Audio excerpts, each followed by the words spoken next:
আমি আপনাদের একটা আবার বলি যে দেখেন আমাদের অনেক কিছু লাক্সারি করার মতো আসলে সুযোগ থাকে না।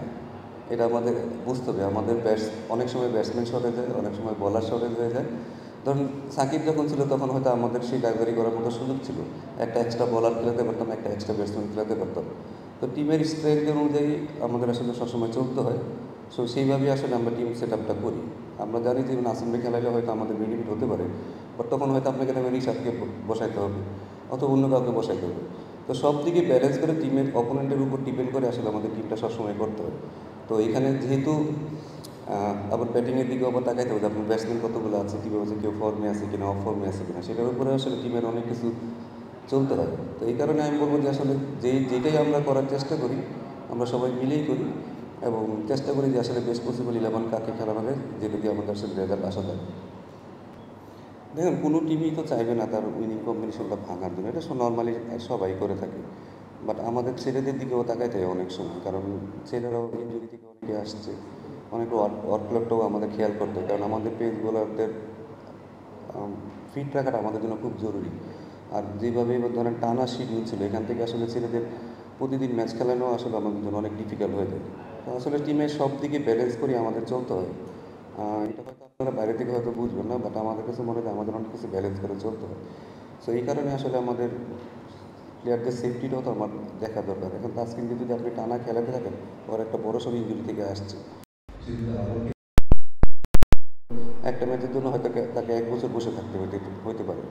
তো আমাদের সব দিকে ম্যানেজ করে চলতে হয়। এই কারণে আমি বলবো যে আসলে টিমের যেটা বেস্ট কালকে হবে সেটা দিকে আসলে আমরা খেয়াল করি। দেখুন অনুপ্রেরণা সবসময় আসলে আপনি যখনই ভালো খেলবেন জিতবেন তখনই আসলে অনুপ্রেরণা বেশি আসে। আমার মনে হয় লাস্ট ম্যাচটা আমরা যেহেতু ভালোভাবে খেলেছি, ভালো ম্যাচ জিতেছি, আমার মনে হয় সেটা একটা বড় অনুপ্রেরণা। হিস্ট্রিতে কী করছি সেটা আসলে খুব বেশি ম্যাটার করে না। আমি এজ এ কোচ আমি কখনো চিন্তা করি হিস্ট্রি কী করেছি, কারণ কালকে যদি খারাপ খেলি তাহলে আবার তাহলে আমাদের খারাপই হবে। সো চেষ্টা করবো যেন আমরা আগামীকালের ম্যাচটা ভালো খেলতে পারি, সব দিক দিয়ে যেন আমরা ব্যাটিং বলিং ফিল্ডিং যেন সব দিক দিয়ে ভালো করতে পারি। এখানে আমাদের দেশে ক্রিকেট খেলতে হলে আপনাকে সমালোচনা সহ্য করতেই হবে, এটাই স্বাভাবিক। বাইরের দেশের একটা ক্রিকেটার যখন ক্রিকেট খেলে, অস্ট্রেলিয়া বলেন মানে ইংল্যান্ড বলেন, তারা জিনিসটাকে অনেক এনজয় করে, ফান করে, এবং তারা যদি ব্যর্থ হয় তাদের জন্য কিন্তু অনেক অপশন থাকে। তারা অন্য একটা জব করতে পারবে, তারা যে কোনো জবই করতে পারবে। আর যদি জব নাও করে গভর্নমেন্ট কিন্তু তাকে ওই ব্যাকআপ ভাতা দিবে। আমার দেশের ক্রিকেটারদের কিন্তু এই অবস্থা না। আমাদের দিকে সেটা একটু এক্সট্রা প্রেশার চলে আসে অটোমেটিক, কারণ টিমে থাকা, টিমের বাইরে চলে যাওয়া, ফ্যামিলি চালানো সব কিছু কিন্তু এই ক্রিকেটের উপরেই হবে। এই ছেলেরা কখনো যে বাইরে হয়তো কোনো চাকরি করতে পারবে না। সো ক্রিকেটটাই তাদের সব। এখানে স্বাভাবিকভাবে আপনাকে একটু এক্সট্রা প্রেশার চলে আসে। বাট এখান থেকে বের হওয়ার আমরা চেষ্টা করতেছি কীভাবে আসলে আমরা এখান থেকে বের হতে পারবো, কারণ আমাদের বের হতেই হবে। তো চেষ্টা করতেছি ছেলেদের মেন্টালিটি যেন আরও বেটার হয়, তারা যেন ক্রিকেটটাকে একটু মজা করে। কারণ একটা ছোটোখাটো ব্যাপারে হয়তো তারা অনেক প্রেশারে চলে আসে, সিম্পল আপনার একটা লেখাতে হয়তো তাদের প্রেশার চলে আসতে পারে। বাট আমার মনে হয় যে এগুলোর থেকে তাদের ওভারকাম করতে হবে, শিখতে হবে তাদের, তারা যেন এটা অনেক বেশি মজা পায়, ক্রিকেটটা খেলে যেন তারা এনজয় করতে পারে, সেটার দিকে আমাদের লক্ষ্য রাখতে হবে। ক্যাপ্টেন্সি আমি বলবো যে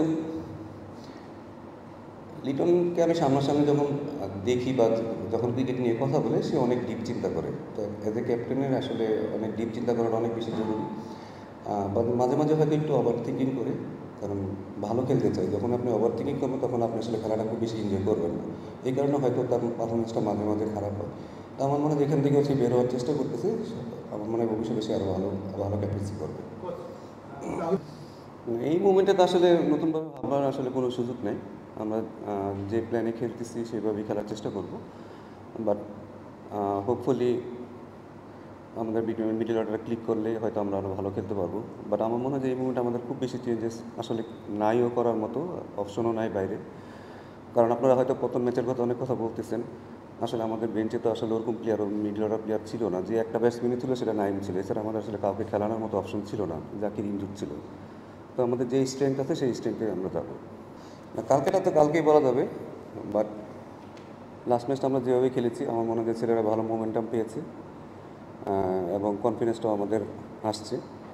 তাই হোপ দ্যাট এইখানে আমরা শেষটা ভালোভাবে করতে পারি এবং ইনশাআল্লাহ আমরা ভালো খেলার চেষ্টা করব।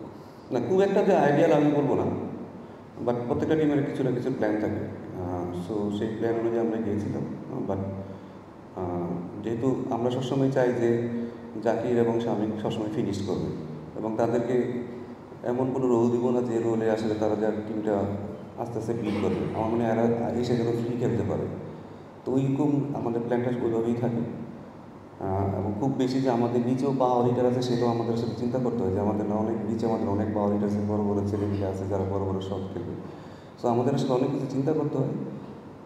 বাট স্বামী যেভাবে প্রুভ করছে যে না সে যে কোনো যদি তাকে বেশি ওভারও দেওয়া হয় সেখানেও সে ভালো করতে পারবে। সো এটা আমাদের জন্য অনেক কনফিডেন্স দিবে। ইনশাল্লাহ হয়তো আমরা পরবর্তী ম্যাচে সেটা প্ল্যান করবো।